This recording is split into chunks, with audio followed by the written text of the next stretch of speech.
मंत्री पंकजा मुंडे यांनी गौरी गर्जे यांच्या कुटुंबियांची भेट घेतली आहे। पंकजा मुंडेंनी डॉक्टर गौरी गर्जे यांच्या आईवडिलांची शिरूर तालुक्यातल्या पिंपळनेर या गावी भेट घेतली। पीए अनंत गर्जेंनी मुलीची हत्या केली असे आरोप वडिलांकडून करण्यात आलेले आहेत।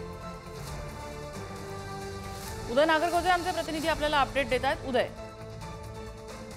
नम्रता, या प्रकरणात गर्जे कुटुंबियांनी आता ही आत्महत्या नाही तर हत्या असा आरोप केला आहे आणि या प्रकरणाची सखोल चौकशी करावी अशी मागणी केली आहे। थोड्याच वेळापूर्वी त्यांनी माध्यमांशी संवाद साधला होता। त्यानंतर आता मंत्री पंकजा मुंडे या पिंपळनेर या ठिकाणी दाखल झाल्या आहेत आणि त्यांनी पालवे कुटुंबियांशी संवाद साधला आहे। पालवे कुटुंबियांकडून देखील पंकजा मुंडे यांचा अनंत गर्जे हा पीए होता आणि त्यांनीच आता या प्रकरणात सखोल चौकशीची मागणी करावी आणि आमच्या लेकीला न्याय मिळवून द्यावा अशी मागणी केली होती। त्यानंतर आता पंकजा मुंडे त्या ठिकाणी दाखल झाल्या आणि पालवे कुटुंबियांकडून ज्या काही शंका उपस्थित केल्या जात आहेत या तपासाच्या दरम्यान किंवा गर्जे यांनी जे काही पुरावे म्हणून त्या ठिकाणी सादर केले की आत्महत्या होती असं दाखवण्यासाठी त्याच्यावर पालवे कुटुंबियांचा कुठलाही विश्वास नाही आणि या सगळ्या प्रकरणाच्या चौकशीसाठी एसआयटी नियुक्त करावी अशी मागणी आता ते करतायत। आता पंकजा मुंडे या देखील त्या ठिकाणी संवाद साधत असून आता पालवे कुटुंबियांच्या मागणीवर पंकजा मुंडे काय भूमिका घेतात आणि एक शासनाच्या प्रतिनिधी म्हणून तसेच गर्जे कुटुंबियांची मागणी